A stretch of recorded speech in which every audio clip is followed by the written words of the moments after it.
is a beautiful mess. A beautiful mess. Yeah. Life is a beautiful mess. A beautiful mess. Yes. Life is a beautiful mess. A beautiful mess. I'm trying, I'm crying, I feel like I'm dying.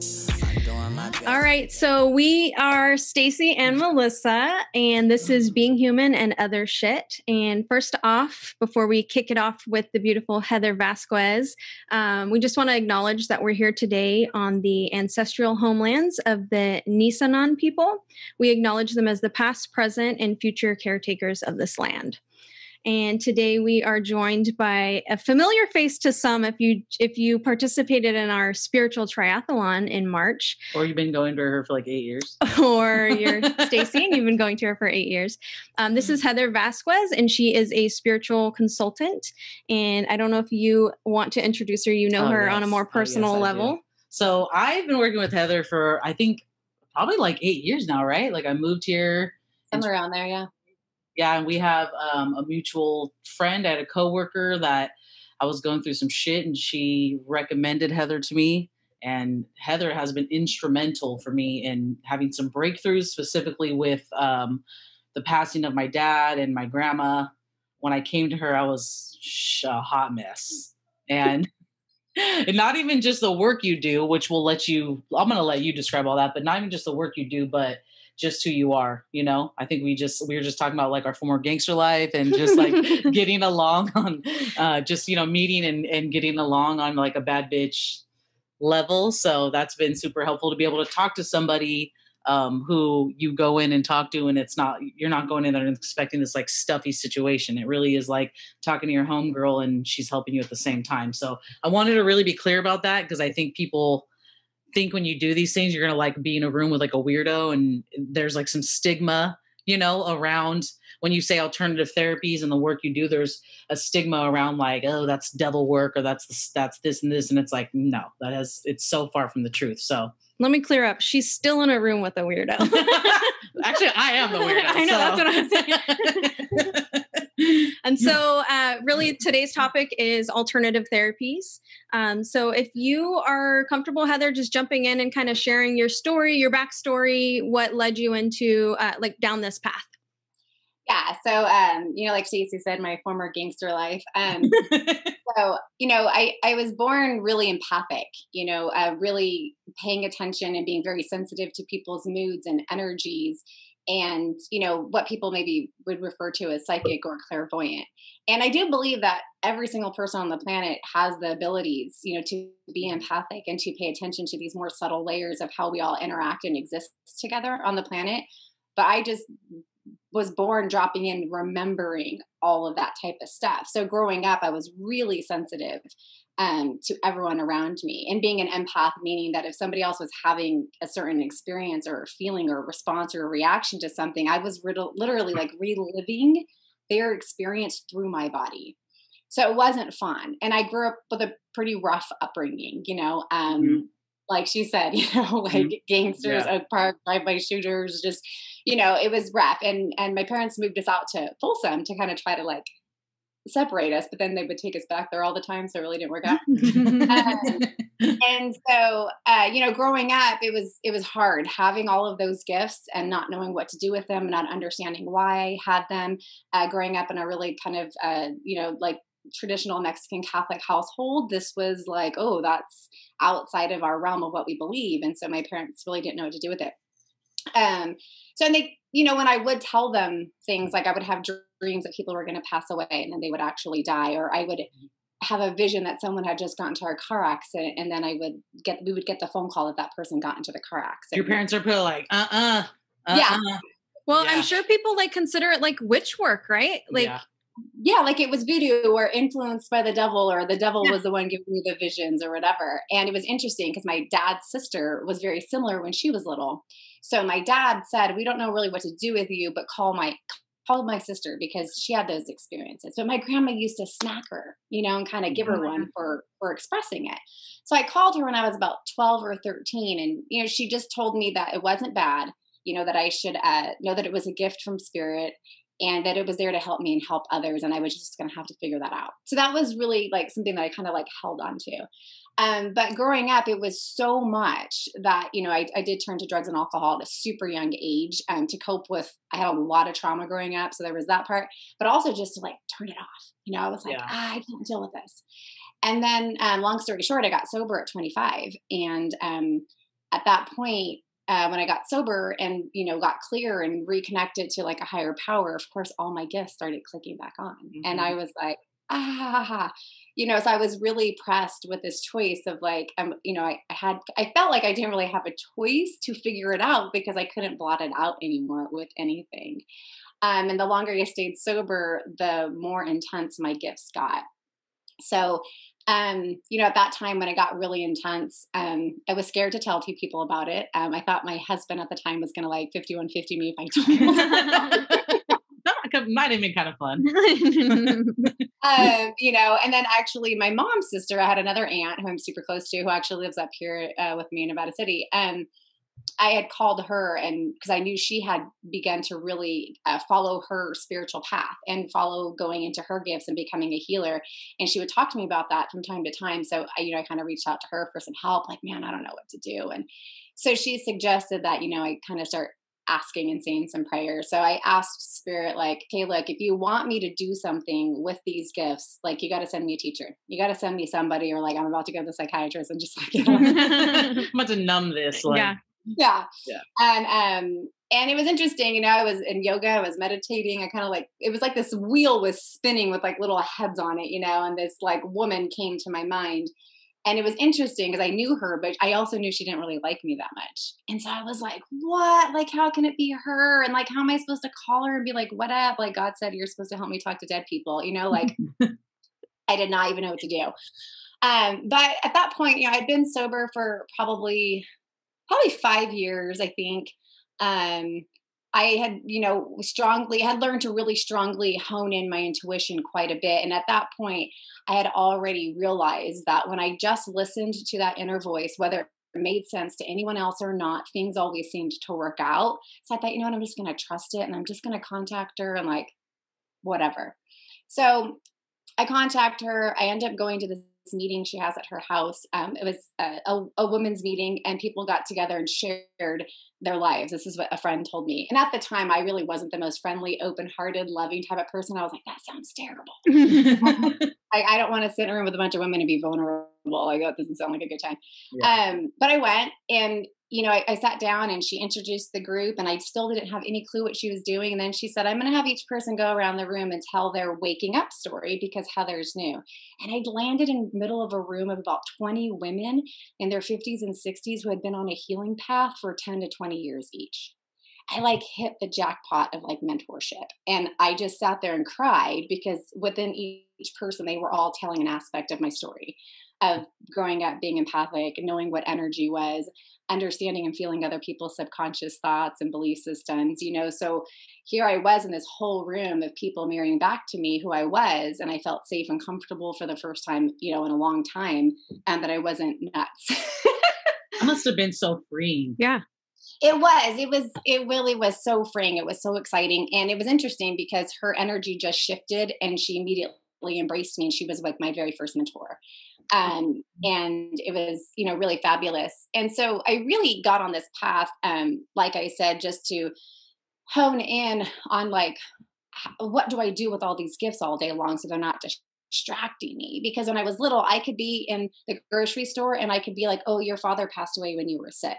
Oh, you got into a car accident when you were 12 and you have trauma in your back. Like I could see everybody's wounding and feeling everybody's wounding and then not being able to do anything about it was like torture for me growing up. So I kind of was just doing it to figure out like, can I turn it off and on when I want to? And then, what did I come here to do with it? Simultaneously around this time, both my children got vaccine injured and developed pretty severe autism, and they're less than 2 years apart. So my son had a reaction and kind of started regressing. And then shortly after that, my daughter, same thing, and she fully regressed. So she was 2.5 at preschool doing all the things like a 2.5-year-old. And then she went to rocking back and forth on the couch 12 hours a day. Yeah. So it was like she died right in front of me. It was, she just completely disappeared on me. It was extremely traumatic. Yeah. So having been on this path for a little bit, a spiritual path. I did go to Alcoholics Anonymous, and, so I was on a spiritual path and meditating and trying to learn different higher perspectives on how we can view the events and things that take place in our life, like not seeing it as this terrible tragedy, but knowing that in each and everything that we come across in our lives, that there's a gift, that our soul called it in for a reason. And there was a lesson and something for me to learn. So I started looking at my kids' autism like, okay, this is happening for a reason. Like, this is crazy. How are both my kids going autistic? Like, out of nowhere. And, I have a huge family and like 40 cousins, and there's no special needs kids anywhere. It's like it was just this shocking flip of a story, in my timeline of like, whoa, why is this happening? But simultaneously, I just met this mentor. I just happened to be stepping into my healing gifts. And then my children happened to be having, this experience where it motivated me to pay attention to my gifts more and more, because it was like, how was I going to try to give my children the best, possible scenario with this diagnosis that they, had just received. So I never planned on doing this for a living. That was never my goal. I was just really honing in my gifts, trying to heal myself from my own traumas, so that I didn't pass those on to my kiddos. And then, of course, how could I help them, heal from, the autism? And through that process, I ended up developing some really amazing skill set and just sharing it with friends and family.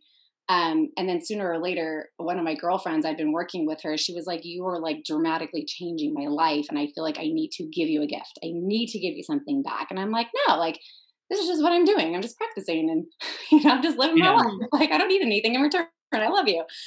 And she probably was the only person that I would have received something from. So it's like spirit picked the perfect person. And she said, no, I'm going to pay you $40 today. Like, I'm going to.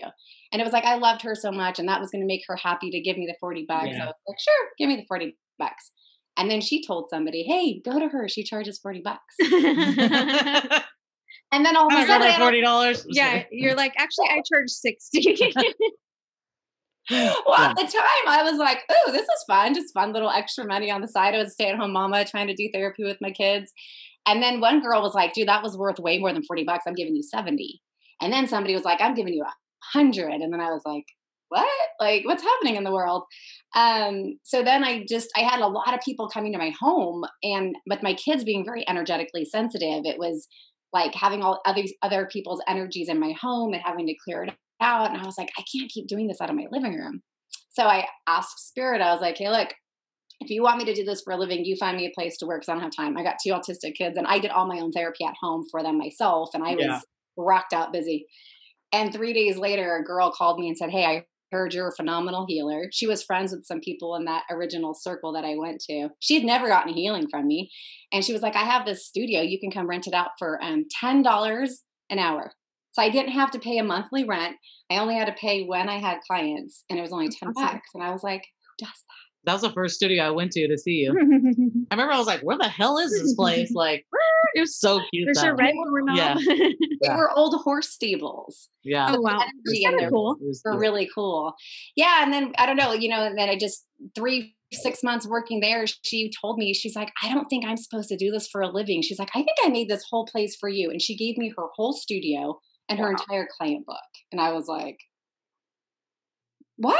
And so it just happened, just this organic thing that Spirit put in my lap. And, and then I just kept following it and kept working with clients and, increasing my knowledge and working under different spiritual teachers and, increasing, like becoming a Reiki master and a teacher of the Western Kabbalah mysticism teachings. And I've worked under some shamans and cranial sacral therapists. And, so I've learned a variety of different modalities that I sort of brought in and have made like my own personal approach to how I approach energetic healing with people.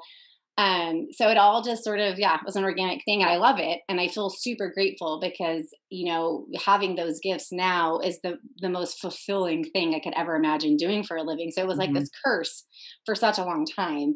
And now it's, like the greatest gift that I've ever been given. So it was. Well, it's like you're living this kind of dream that like you love what you do and you're also doing something with purpose. Whereas a lot of people, that is a gift in itself. A lot of people don't get that gift. Yeah. Absolutely. And it took a lot of leaps of faith, along the way to be like, okay, like I didn't tell people what I did for a living for a really long time. They'd be like, what do you do? And I was like, oh, I'm a stay-at-home mom. Like, just not gonna. Which is honestly why I'm so glad we're doing this. And this is like, I think when Melissa and I first started this, like even as an idea, we made a list of things and I was like, I want to have Heather on because for me, I've, like recently dating and stuff, people ask me like, oh, the therapy thing is like a question now because therapy is such like a common conversation. And I'll tell them like, I've had a healer for a long time. I've gone to her for a long time. I've believed in crystals since I was like a kid. And there's a lot of stuff that I do that's so like the words are trendy now. And I don't like talking about it. And I think I've even said this on another episode because you either get the look like you're out of your mind weirdo or like, yeah, me too, bro. Like I'm on TikTok, like learning witch talk. Like, I'm like, no, like I really believe this shit, like it's actually, I am witch talk. It actually has like made a difference in my life. Yeah, because that's kind of held me back actually from doing stuff like this because like I kind of like, I don't want to be judged as one of those people that's like, got that like facade of like, oh, I'm so spiritual, but they're not actually in there like doing their shadow work and, actually doing the real work, that like Stacey, you've done and the kind of work that I do with my clients. And so this is really good for me, to just kind of say who I am, be authentic in it. And the people that resonate with it, fantastic. And the people that don't, that's okay too. Right. Because we're like all here for different purpose and to reach different people and but thank you for the opportunity to be here today and to kind of demystify some of like what these healing modalities are really about and to give people an opportunity to actually hear like an actual explanation of like what does that even mean. I'm excited to hear all about really what you do each and every day for our community, really. Love it. Can you explain some of like the Reiki, like how does it work? What's a session look like? And then we'll go into the Kabbalah mysticism, like the same thing, like how does it work? Yeah. So, Reiki is an ancient healing modality. Most of the lineages that are taught here in the United States come back from Dr. Usui. But really, that modality goes back thousands of years even before him. But he's sort of the person that made it a little bit more well-known. And that's how one of his students that he taught Reiki to, Takaya Hawada, she was from Hawaii. And she's the one that like brought it to the Western states and started teaching it here. That's basically that modality. Dr. Usui's story was that he was a monk and very smart, very well educated, had strong spiritual beliefs. And he wanted to really know more about what was this hands-on healing, really about. Like how would one person actually be able to do that? How does that occur? What does that mean? So the story is that he went up and meditated on a mountain for like 3 weeks. And, basically at the end of the 3 weeks, nothing happened. And he was like, like, what the heck, man? Like, over this. He wanted to come down and like be Jesus, right? And it didn't happen. Yeah. But then after that, he started having these more deeper spiritual experiences and actually feeling this flow of energy starting to come through him, which that's what they refer to as the Reiki, which is the life force energy. And the way I like to explain life force energy is that there's an energy that's making my heart beat, and it's the same exact energy that's making everybody's heart beat. And that's like something nobody can deny, right? Like when that energy goes away, we die. So that's our life force energy. And that life force energy is connected to the supreme being, to source. In their teachings, and also how I like to describe it is it's like a frequency of unconditional love that is this, infinite amount of light and energy that's there for each and every single one of us. And when you get initiated into Reiki, what they're doing is they're clearing your channels and clearing your blocks that you have in your soul and in your body to receiving that unconditional love frequency to flow through your body, or Reiki, or life force. So you go through an initiation process with the Reiki master, and the energy comes through your body, and then it's believed to come out of your hands. And so when you do a session with a client as a Reiki practitioner, you have certain rituals and prayers that you do to bring down that energy after you've been initiated into the Reiki attunement as a practitioner. And then you're bringing that energy out through your hands, and you're using your intuitive abilities, like I was talking about, like I had when I was a kid. And you're tuning into, where does this person have emotional blockages, physical blockages, blockages in their chakras, blockages in their aura. And you're basically going to that area on the person's body or chakra or aura, and you're allowing this life force energy to go in and harmonize whatever's in there. So if somebody's got some heart blocks because their mother passed away when they were 6 and they closed down their heart because it was too devastating, and they don't know how to open up their heart again and have close relationships with people and trust people again.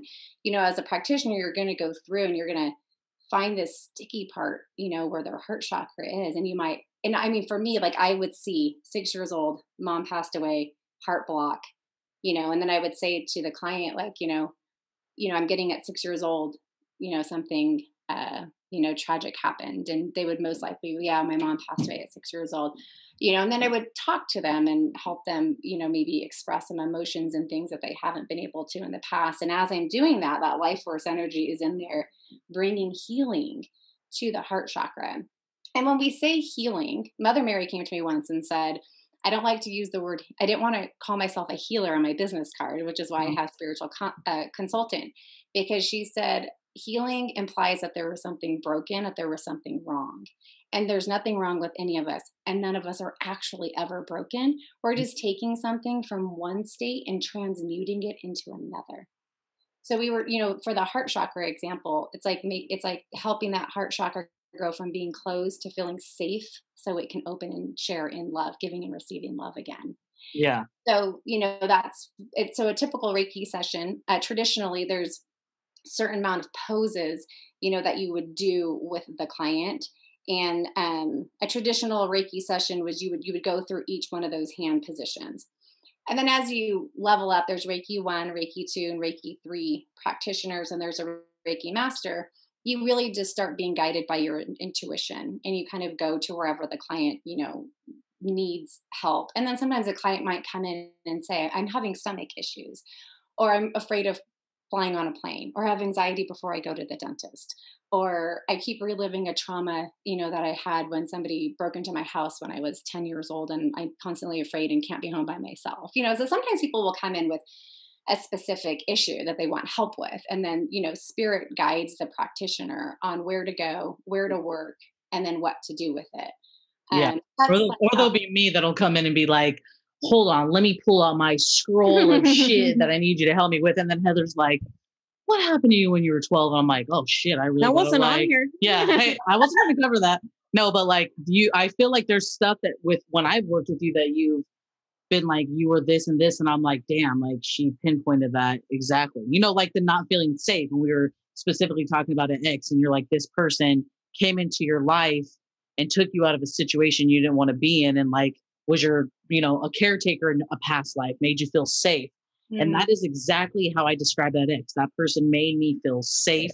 I honestly I don't think emotionally, just physically, but, made me feel really safe. So it's like, there's even stuff when I've worked with you that it's like, damn, like you pinpoint stuff I didn't even know I needed to, I don't want to say heal. So, I have to change my whole terminology, like had to work on, Transmute is like the word. But it's just taking it from one state to another, because it was there for a purpose. Mm-hmm. Right? If we could see that every emotion, every experience, every response, every reaction is always there to teach us something, no matter how shitty it feels, mm-hmm. then it's just taking it from one state. And then when we're done with that, and we don't really need to play that out anymore, we actually do have the power and the choice to transmute it into something completely different. Like I go with my kids with the autism. I could have been like, both my kids have autism. I'm a victim. This is the worst thing that could have ever happened to me. Got depressed, stuck my head in the sand and just freaked out. Right. Mm-hmm. Now I did have my moments, I'm not going to lie. Why it's happening to me. This isn't fair. This is bullshit. My friend has 5 healthy kids and both my kids are unhealthy. I mean, I definitely had my human responses. Right. Mm-hmm. And I made space for myself to feel through all that. But then after letting myself feel through all that, it's like, okay, how do I want to choose to look at this? And then it was like, if I choose to look at it like it's a gift, then I'm going to get the gift that it came here to teach me, which my kids made me an amazing healer. I mean, I was really motivated to tap into what my fullest capabilities were to help them. And then eventually got to, help others. And if they hadn't got the autism, not that I wouldn't maybe have learned that some other way, but that's how my soul and their soul chose to play this story out. They agreed on a soul level to have that experience for me to come into my gifts. And I took advantage of that, and I followed my heart, and I went against everything everybody ever told me to do. Everything that everybody told me to do didn't work for my kids, and I had to take an alternative route every step of the way. And I looked crazy, and that was hard.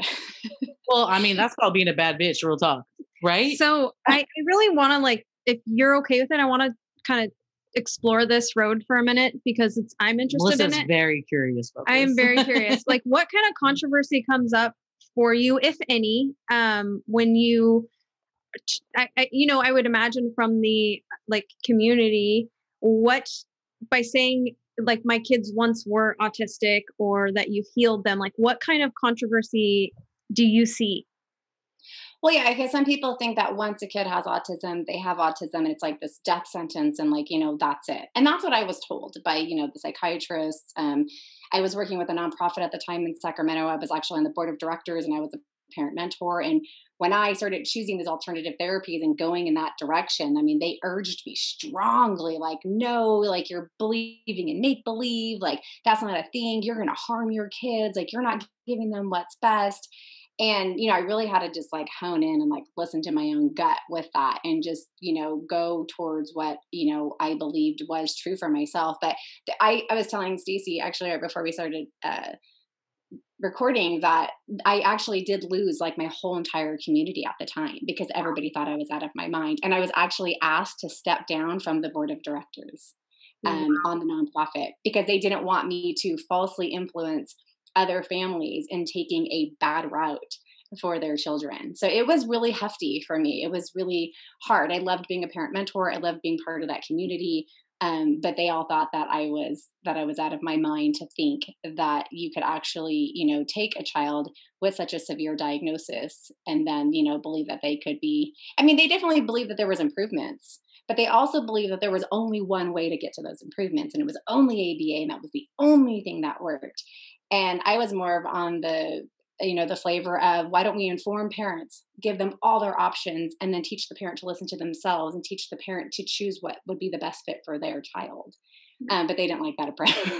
Yeah. Well, with anything, you have to just do what feels good for you and works for you and your family, and make those decisions. And you did. And it sounds like you have happy, healthy children, and you can't deny that. So it's it doesn't matter what anybody else thinks. And it's funny, because I know we're going to do another episode on it, but ABA in general, I think, is really, you said, the only thing that you even were exposed that's to, right? how we met, through somebody I worked with at a company, that only teaches ABA.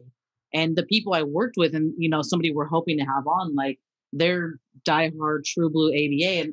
And I never questioned it, right? Really till I met you, and I was like, okay, she definitely doesn't believe in it. From jump, when I was like, this is what I do, this is what I'm trained in. She's didn't work for my kids. Mm-hmm. And then now going to a public school, Melissa's asked me, in our own conversations, there's a lot of controversy surrounding ABA. And I'm like, is there? I don't really know. I've only been taught ABA. I don't know anything but ABA. Yeah. Then I'm going to a public school, and it's oh, okay, yeah, all these teachers some of them are practicing ABA. Some of them are taking bits and pieces of behavioral therapy and applying that, and some don't do it at all. It really just kind of depends, I guess, on, I think it's weird. I think it would be weird for me as a SPED teacher to say ABA is the only thing that works. Yeah. Obviously, that's the approach I go to more often than not, because it's what I'm trained in. But I will be honest, out of my 2.5 years of my school now, it doesn't work for every kid. There's not been a kid that, certain things I take for my training, visual schedules, stuff like that. That's where some kids are visual. That works for them. That doesn't strictly make it ABA, and that doesn't mean any behavior intervention program I'm going to work for them is gonna work. Yeah, and I'll speak a little bit to why ABA is controversial to people who don't prefer ABA. So ABA, because it was based on animal training, right? Back to Lovaas, where that modality originated, right? And so it's all about controlling the behavior through reinforcements. Yep. So on the other side of the spectrum, where I use the Sunrise program, that program is all about how do you create intrinsic desire within the child to want to interact and regulate their own behaviors. Mm-hmm. So they're like polar opposites. And then there's all the, like there's playtime or floor time. There's a few other different modalities that kind of like mix these two polarities together to kind of like meet the kids' needs. And I think that's what's best. I think that there are some children who are totally going to benefit from that full-blown, ABA approach. And then, kids like mine, my kids are very spiritual, they're very empathic, they're very sensitive, and they wanted to connect with their, what do you call them? Their tutors. I can't remember what you used to call them back in the day. What are they called? Yeah. But they're taught not to, right? You guys are taught to like, don't connect, be a robot, only do the enforcements. And my kids didn't like that. They wanted actually some sort of connection. So Mason would turn around and hide. He would put his face in the corner for hours and wouldn't turn around. And Nia would climb under her table and kick and scream and bite. And she was like, "Bug off." So it was like, she said that. Pretty much. Like, she's wild. She's so wild, my little girl. She's talk about a bad bitch. Like that one just dropped. She always says that. Bad bitches raising bad bitches. Totally. She dropped in like she wasn't messing around. Mm-hmm. And so when so that would be, how you ignore, right, the negative behaviors with ABA. Well, in Sunrise program, if the child was stimming, you actually join them in their world to connect, to build an intrinsic desire for them to feel safe, to want to come out of the world that they're creating because the light hurts their eyeballs and the noises are too loud. And so, my daughter would roll papers. So instead of stopping the stimming and forcing her to go out of her comfort zone and then giving her reinforcement for it, I would roll paper with her for 6 hours a day. That's all she would do. And then at one point she looks over and you make eye contact and you smile. And then it's like, oh, there's a person in the room. Oh, that felt good to connect. And then you just build on those little green lights. And it's really when they're ready to learn a skill, when they're ready to learn how to regulate a behavior. So it's just polar opposites. But I don't know that would work for every kiddo on the spectrum. Yeah.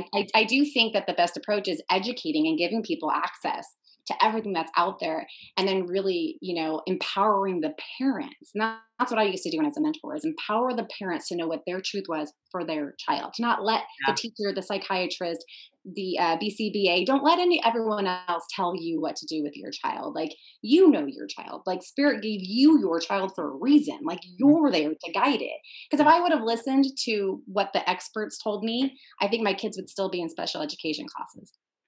That's a hard part, I think. Having younger nieces and nephews now, and my nephew, it was all ruled out. Autism was ruled out off his assessment, but he's definitely a different kid.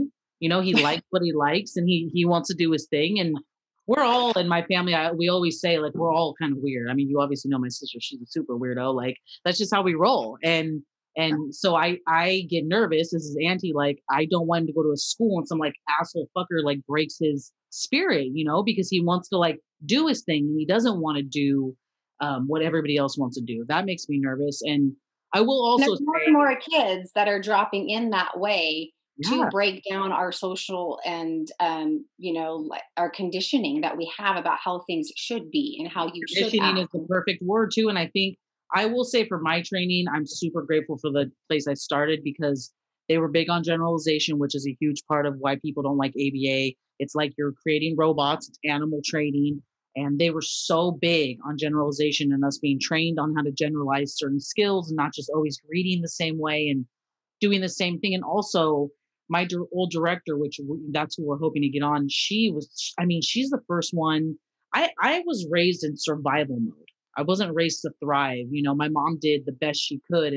And that's even how she is to this day. Sometimes it's always survival mode where I'm like, get on the floor and get eye level with these kids and with them in a way that makes them feel comfortable. Let them lead the play. And my old director, that's how she trained me. And it's like, I'm so grateful for her to teach me to like, no, Stacey, you know how intimidating it is when you're trying to teach behavior therapy and you're like this adult over this kid. Like, get on your knees, get to their eye level, sit on the ground with them, let them lead this lesson. Like, she really was like on me about that. And it's changed the way I teach. And I'm always so. And that's a nice blend, right? That sounds like she blended floor time with more of the traditional ABA standards. And that works. As if the child feels safe, you're not going to have behaviors.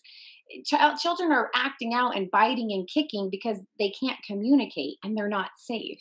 Yeah. You know, so that's really what it's about is getting, like you said, getting at their level and connecting with them, regardless of what modality you're using. Yeah. You know, and we had some great ABA, you know, people. Some of our tutors were amazing. I mean, one of them actually stayed on with me after we left our company and did the Sunrise program with Mason for years. We still keep in touch with him to this day. We just were, you know, emailing with him the other day. Like, he's amazing.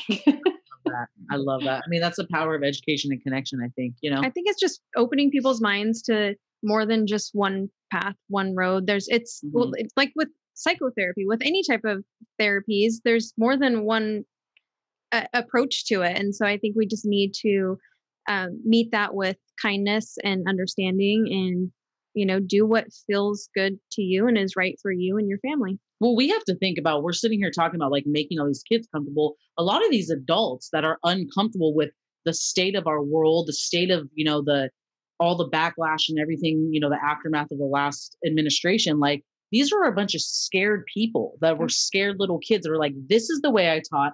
I don't sway from this. I don't want to hear other opinions. I don't want to approach other races. I don't deal with other sexual orientations, because it's like, I'm living in a fearful place, you know, or with a lot of organized religion. This is how it is. We say our Hail Marys, we get forgiven, you know, blah, blah, blah. Like, people find comfort just being the same.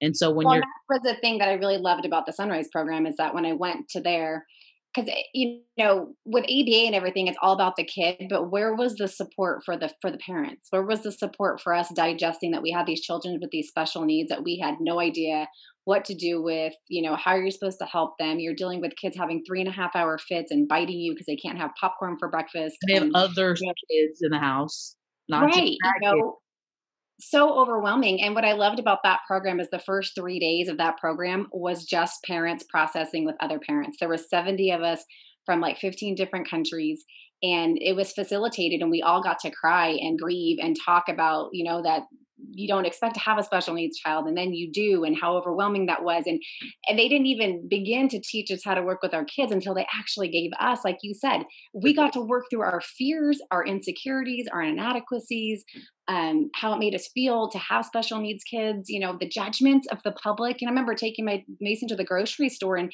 you know, people like, oh, you need to get your kid under control, and, you know, he doesn't behave right. And, you know, you just feel humiliated and, you know, different, and you don't want to leave the house, and you feel isolated and rejected, and it's terrible.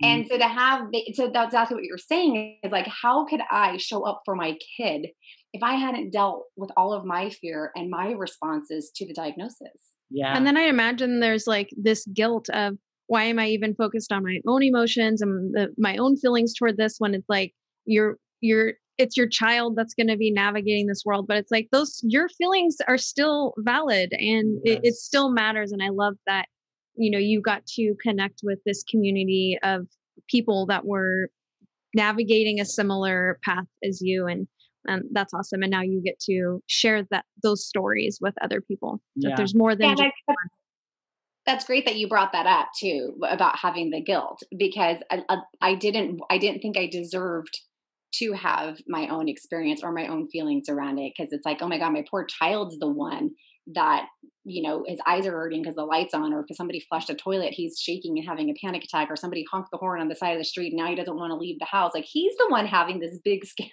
experience, right? Yeah. But then I'm trying to like figure out how to console and cope and teach and help, you know, him, which was like so overwhelming. So that was a really good point that you brought up, you know, like the parents giving themselves permission to take care of themselves while they're going through this with their child. Yeah. Because I'd imagine it to be like you being super annoyed with your kids sometimes, and it's like, that's okay to like have those feelings and not feel guilty about it. You're super annoyed with your kid regardless sometimes, like just we're super annoyed with your kids. I would say no. But yeah, no, I think that's the thing with, actually I had a little interview with like a colleague of mine who's getting her doctorate, and that was the whole conversation was on inclusion, and that's one of the things we're really gearing towards. I'm hoping as a country gearing towards is like our kids who are special ed, who are on IEPs, there shouldn't be a difference. You shouldn't be walking in a classroom and saying, oh, this kid is obviously gen ed and these kids are sped. That's on us as parents, as professionals, to make sure like we're capturing and contriving opportunities for this to be an inclusive situation. And that needs to be across the board. That needs to be at parks.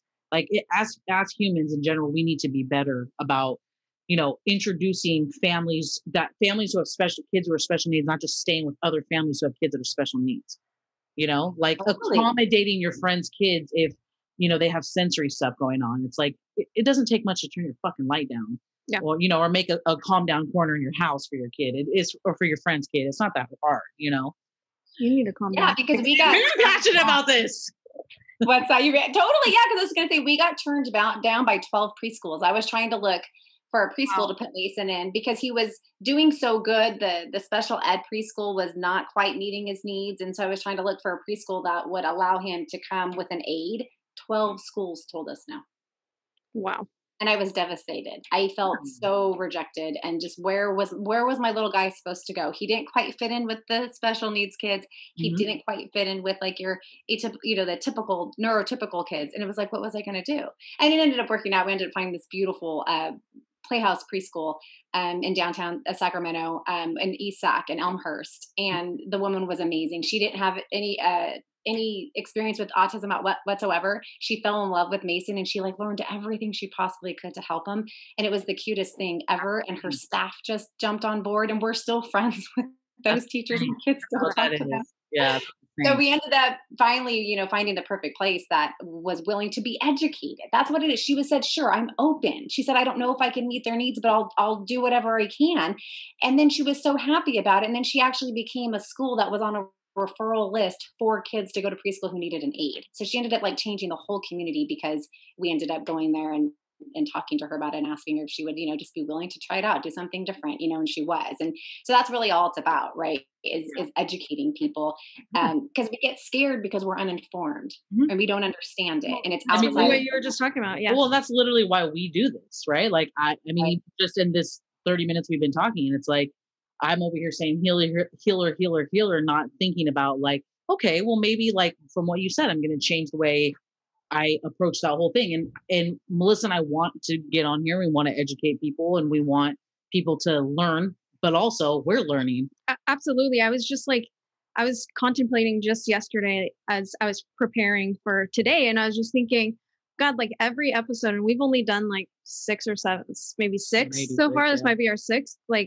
And every single time I'm learning so much more than I thought I was going to coming into this. And if even one person listens to an episode and gets something out of it, like I'm happy. I don't know about you. Like time well spent. I like to hit like 50, but like I'm time well spent. But I mean, even for ourselves, like I'm getting so much out of it personally, and I feel like my own perspectives have already shifted in just the 6 episodes that we've participated in. So it's like, it's crazy. Just things, certain words that we use,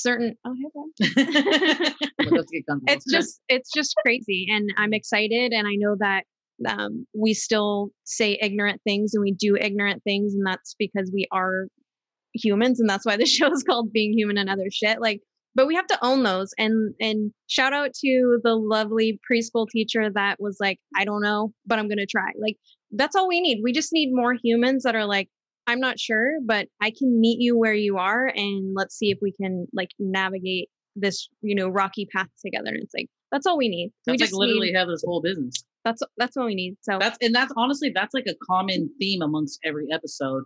Everybody has somebody they've shot. Like Sophie was talking about Jose. We're still going to look for Jose. Like, yep. There's Jose, all these Jose from Jose. There's like all these people in every episode. There's somebody has somebody that's like been that person, like a little North Star. Yeah. So that's been really cool. So we've had so many along our journey. You know what I mean? We've had like one after another. That was what always confirmed to me that I was on the right path.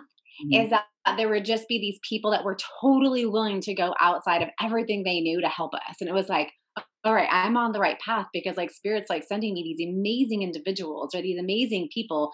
Like how I found out about the Sunrise program is another woman I knew in AA at the time. She went to go visit her family members, and she had like nephews that had autism, and she knew my kids were struggling with the program. And she just, came up to me at a meeting one time and was like, hey, like, I just experienced this thing with my nephews, and I don't know, it really called to me for your kids. And so I just like wanted to share it with you. And I was like, okay.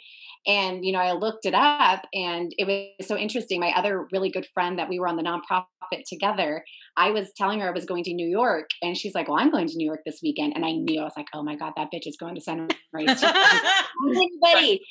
So I asked her, and I'm like, are you going to Sunrise? And she was like, I am. I'm like, I'm going to the same training. And she was like, what? And so then we ended up, like having our plane tickets go together, and we roomed together, and her and I are still really good friends, and her son and my son are around the same age. And but we were scared to tell everybody in the community because we knew that they were going to give us the boot. And so we weren't talking about it. So it was so funny that we both ended up doing that together. So then, her and I kind of at least had each other, in that process, because we really did. We got kind of like excommunicated, from our community at the time. And so just little experiences like that over and over and over again, just let me know, like you're doing the right thing for you and your kids. Like it's different, but it's what you need to do. So like Stacey said, people are just scared of what they don't know. And it's beautiful that like when things come together like that, but I think it's also sad that like people are so scared to just be open and honest about things. And so like you guys weren't even like super comfortable with each other, and you guys trusted each other. So it's like, if we could just be more open and not so scared of what someone's reaction's going to be, instead just like lead with love. You found all these, new paths by doing that and continuing to lead with love. Yeah. And it was a little bit of a leap of faith every time. I was like, all right, I'm going to ask her if she's going, and, I'm going to out myself. Yeah. Well, and I do think like, honestly, a lot of humans are self-serving, and they're going to do what they think is always best for, in the long run themselves, which is not negative per se. But I also think that a lot of people need someone to tell them what is right and wrong. If a lot of what you've taught me is like, trust your own intuition. You don't have to be in the work that you do to know when something is right or wrong. We all have an inner voice. I don't care what race you are, where you came from, what your upbringing was. We all have an inner voice, and you have to trust it. And if you don't, it's because you just want you either want the easy way out or somebody to tell you what to do. Well, our society doesn't foster listening to our own voice. Our society fosters do what your parents said, do what the church says, do what the teacher said, do what the counselor said. Yeah. So there isn't, and that's something that as being a healer or a practitioner of these modalities, I always am building my client's own intuitive abilities. So I'm not just going to come in and heal the heart chakra and then send the person out so that every time they have an issue, they have to come back to me. What I'm going to do is I'm going to teach them a breathing exercise and how they can tune into their own heart. And if they feel it closing, I'm going to teach them how to listen to that and give them something that they can learn how to keep their own heart chakra open. So they don't have to come to me every other week to keep their heart chakra open. And, so I'm always integrating a process for each one of my clients to become their own healer, to become their own, spiritual consultant for themselves.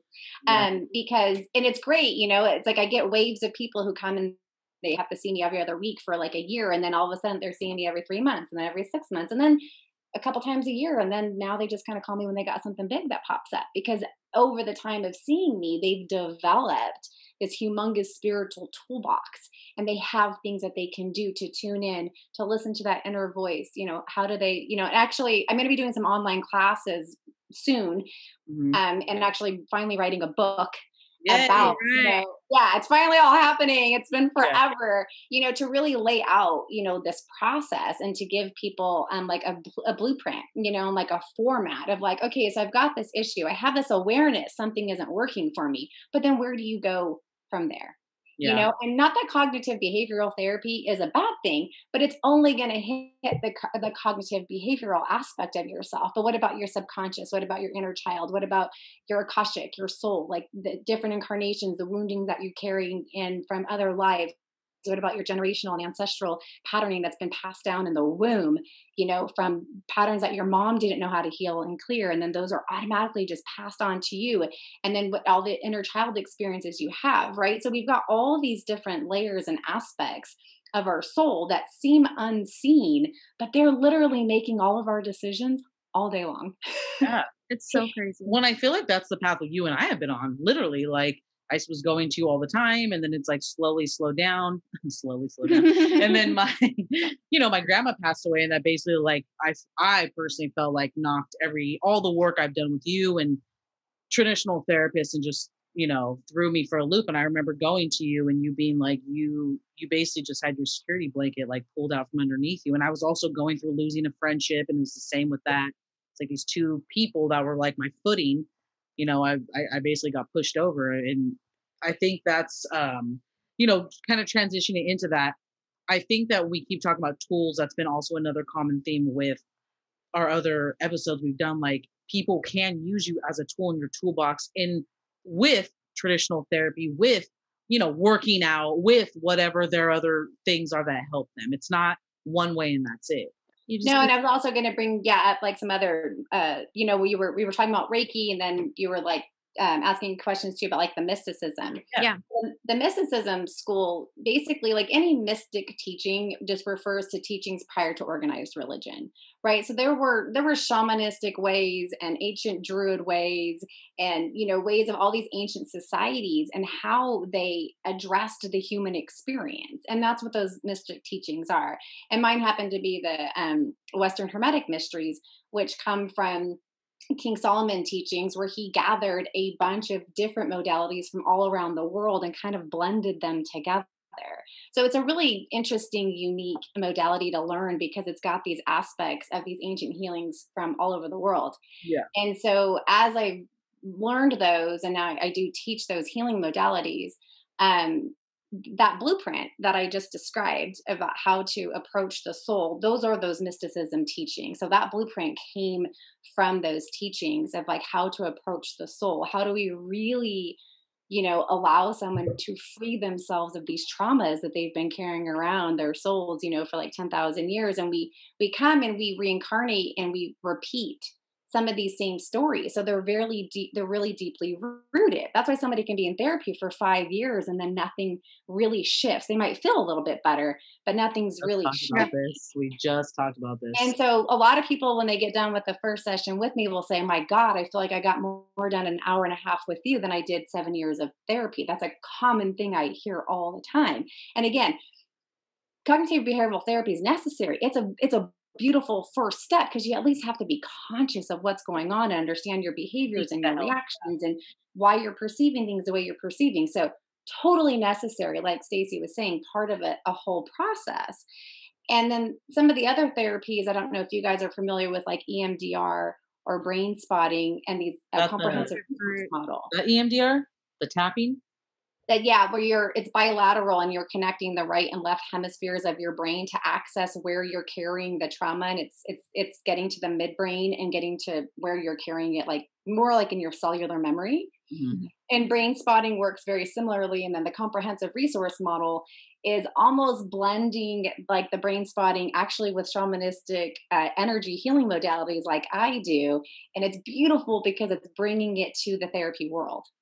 It's blending those two things together and making it legitimate, right? Yeah. So if you go in to see a trauma therapist, and trauma therapy is essential for some people. Like you could do all the healing you want, but if you don't get that trauma out of the midbrain and out of the cellular memory, you're going to get triggered. It's going to flare up. You're going to have those traumatic responses to things. It always blows my mind when people act like they don't have trauma. Like I feel like I have so many friends that are like, I mean, I had a great childhood. It's like, that's cool. Then why did you drink 2 bottles of wine tonight? Yeah. On Tuesday. I like to drink. You know what I mean? It's like, it's crazy to me where I'm like, it's no judgment, obviously, but I think going through my own process, and you've been there with me, it's been a long ride. I mean, I'm still in it.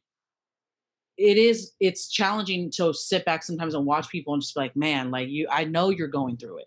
I know you have stuff, and you think that you have no trauma, but we all have trauma. It just looks different. Yeah. And it's inherited, right? Like there's like, I think of my own, like just immediate step up, or like my parents and the stuff that they went through. And it's like crazy. I can only imagine generations of that. Like I'm really bad at storytelling, but did you hear about like the rats and the cherry blossom thing? Like, so like they were doing testing on like how like ultimately rats like were generations later afraid of the scent of cherry blossoms. So it was like in their like cellular makeup, they were passing this fear onto like their baby children rats. And the story is much better if you like actually Google rats and cherry blossoms, because baby children rats. Because I'm like really bad at storytelling. I mean, I'm getting what you're saying.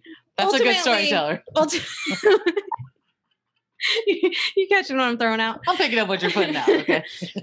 But ultimately, like it's the same thing. We don't recognize, that like there's things that we just can't even, we're feeling, but we can't identify. And I think that's where, folks like you come in to play, where you can help us tap into that. 100%. And it may not be something that we saw in this lifetime, but we've seen lifetimes before. And it's like, oh yeah, my mom definitely inherited or put into me living in fear, My mom too, because my mom suffered so much trauma in her childhood. Same. So it was fear. I mean, to this day, like I went on a month-long road trip with my kids. I'm a single mom. And so in her mind, that poor woman, she didn't sleep the entire month we were gone.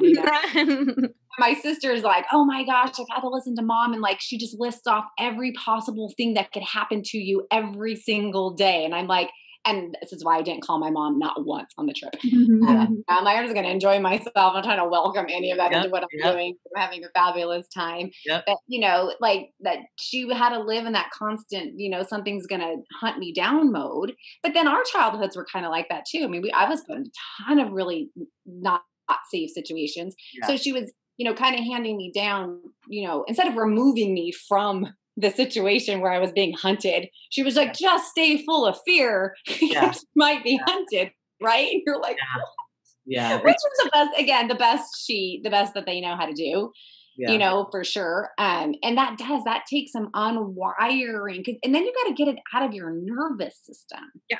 That's what was like shocking to me, right? That like it can actually get into just your cellular makeup. Like that's so crazy to me. Mm-hmm. Yeah. And so how do you get that stuff out, right? And that's where these deeper healing modalities can go in and do cellular memory release.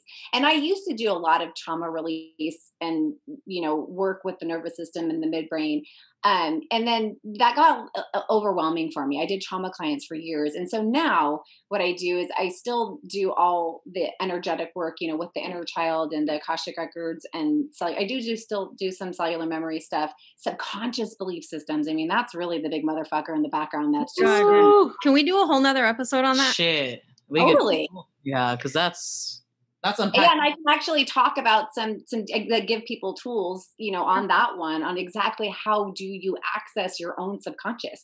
Because I've worked with clients who like, I have no intuition. I don't know what my heart says. I don't know. And then, a year down the road, they're text messaging me, oh yeah, like my subconscious belief systems, this and this and this. It's like everybody can do it with enough practice and tools and guidance. I've gotten people who've seen like the most least intuitive people, and then before you know it, they've got access to it. Before you know, they have all the terminology. Yeah, just to teach people that's a skill that they can actually, develop, because that one's just, it's so tough in there. So I'll still do that type of work, but now when people have really severe trauma, I'll let them know it's like a requirement. You have to go see an ongoing trauma therapist while I work with you, or I don't agree to work with them, because if I'm doing all of the other work in the other arenas and they're not working with that trauma therapist, sometimes that can actually make things worse. Yeah. It can actually exacerbate their traumatic responses. And they're just reliving it, right? Mm-hmm. That's all. Yeah, it'll just keep coming up, and then they'll kind of come to me, expecting things to get better, but it won't unless, for most, there are some people who can have those quantum leap, magical Jesus healing experiences. And I sort of chalk that up to, they've repeated it a ton of times, and this was just the cleanup life for that particular, trauma. But somebody, who's deeply rooted in their trauma, they absolutely have to have, access to those other resources, or, I see them just, they loop. Yeah. And can't get off, that hamster wheel. And, what you were talking about with like your friends, like, I don't have trauma, I'm just going to drink 2 glasses of wine. That is so acceptable.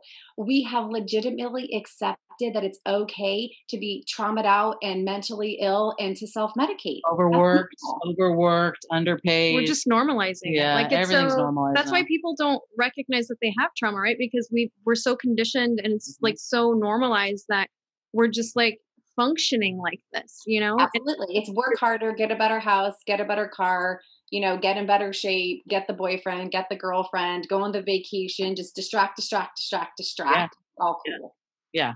Like, you ain't shit with the house, you ain't shit without that wife, you ain't shit without the husband, the kids. We get that all the time, because I've been saying a lot. I mean, that's what everybody thinks, right? I always say the like childless by choice. I finally have, and you and I have talked about this a lot, where I'm like, I don't try to speak in absolutes, because every time I have, it's been like, haha, up the ass. But I am at this point in my life childless by choice. I don't want to have children. I'm happy with the way my life is. I'm good with it. And people are bothered by it, right? Like, conditioning, again, all social, religious conditioning, that's what you're supposed to do. If you have a uterus, you're supposed to have a child, I'm thinking about like 80% of us who have children, like, oh, okay. Low key, all my people that have kids are like, you don't like, like my roommate, we went to Tahoe yesterday for the day, and we were like sitting on the beach, just like, life is good, girl, cheersing with our iced teas. Like, this is the best. And she posted on her story, and like 4 people wrote back like, hell yeah. Cause I think she put hashtag fuck them kids. That's been our thing. My ex used to always say he worked at a school, and every day he'd come home, I'd be like, how's your day? He'd be like, fuck them kids. And it's the best thing he ever gave. It's really the only thing he gave me. But like, yeah, that great hashtag. So like, we always say that. So many people responded to her story like, don't have kids, go to Tahoe for the week, like, have a blast. It was so funny. Like, oh, where's all this fulfilling talk now? Like, so. Right. Yeah, totally. Okay, so I wanted to ask you, I know you said you're not dealing with a lot of trauma clients now. What about like, all of us have trauma, like you said, but people who have severe trauma, I'm not doing that anymore. Yeah. It was really fulfilling in the beginning. I loved it. It was amazing to watch people actually, live a different life, and they never thought it was going to get better. They thought that trauma was going to haunt them forever. They had just resigned to, I'm just going to be fucked up in that area for the rest of my life because there's no way to heal from that. Yeah. So I loved watching those people, come back to me 6 months and say, dude, I'm free of that. That doesn't haunt me anymore. Like, I don't carry that with me anymore. I'm not afraid of recreating that anymore. Like, that was like, yeah. And then I don't know, it's like my passion kind of shifted more into like, I want to teach other people how to do what I'm doing, because we're all capable. So then I have a lot of clients that I've mentored into their own gifts, whether they use them professionally or not, or just for their kids or their family, or they own a restaurant and they're just putting it into like their food and their intentions and like what they're doing, but just how to allow people to tap into this, amazing resource that we all have living inside of us. There you are. Hey. Oh, you're still kind of slow. We had a power outage. Oh my gosh. Oh, whoa. Yeah. So I had to switch my Wi-Fi to my phone instead of. You did that fast. I know. The regular Wi-Fi. That was some quick thinking. You did that faster than we set up ever. Huh.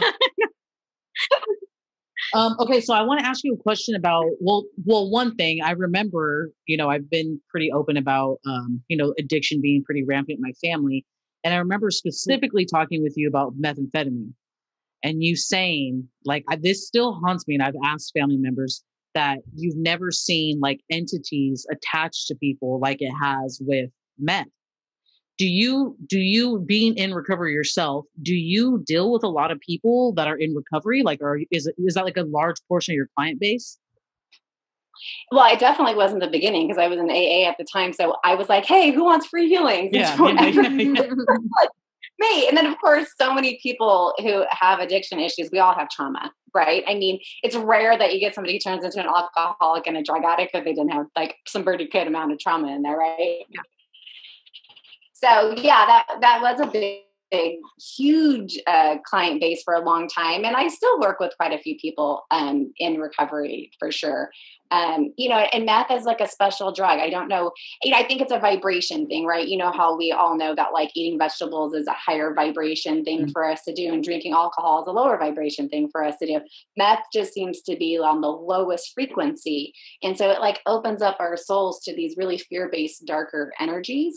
But it's like on a level of its own. I mean, I've dealt with people who've had cocaine habits, heroin addicts, you know, alcoholics, all of that. And yeah, there's something about that drug for some reason that really just opens up a door to that stuff. And it's harder that's why it's harder to recover from, because they're clouded by so many other energies that that inner voice is there's definitely, like, you know, it's really hard for them to act.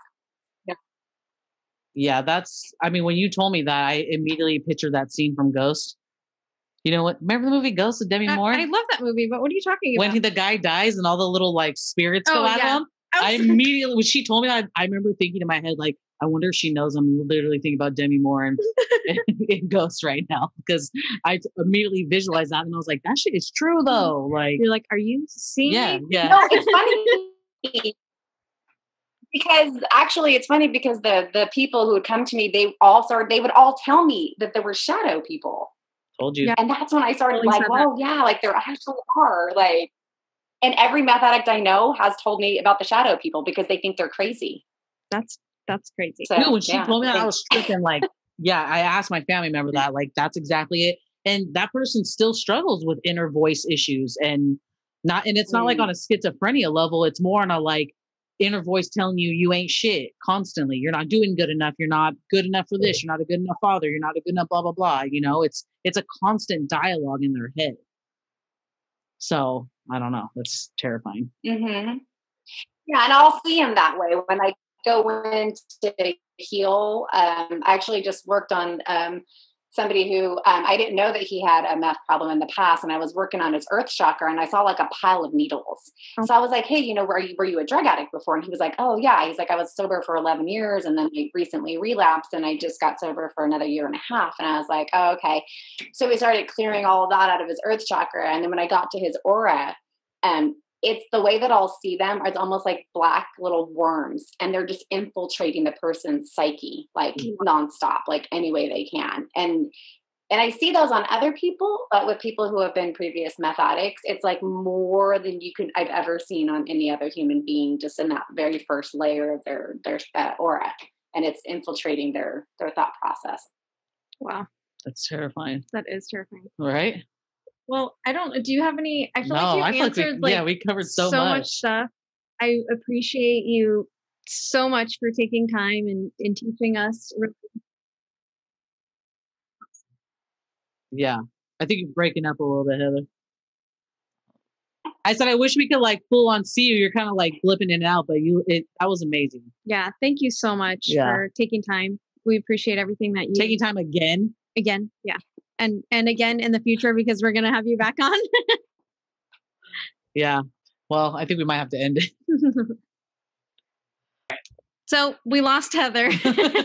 She lives in an area that doesn't have the greatest reception. So in our hearts. Yes.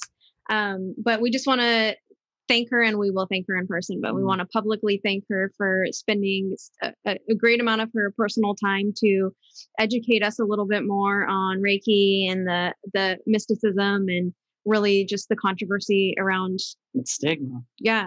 And the stigma around just alternative therapies. So thank you so much, Heather. And really, you wanted to do the journal? Yeah, I want to do a journal prompt. Let me read it because I wrote it, but I don't remember. So, do you believe in alternative therapies? And if so, what are the tools that you have adopted? So we want to start doing journal prompts. We've kind of been talking about it, and we will post on our social media. You can, if you're comfortable, post your response there, but really just think about the episode that we just had and tell us what your stigmas surrounding alternative therapies are. Alternative therapies being what Heather talked about, crystals, if you go to a shaman, whatever you use, whatever's in your toolbox. And we will put it up, and then you can give us your content. Yep. So thank you all for listening and all the love and support we've been getting. And I just ask everybody to meet each other with kindness and understanding, and know that there's more than one tool. If we've learned anything from today, there's more than one tool. So many. All right. Thank you. Thank you, Heather.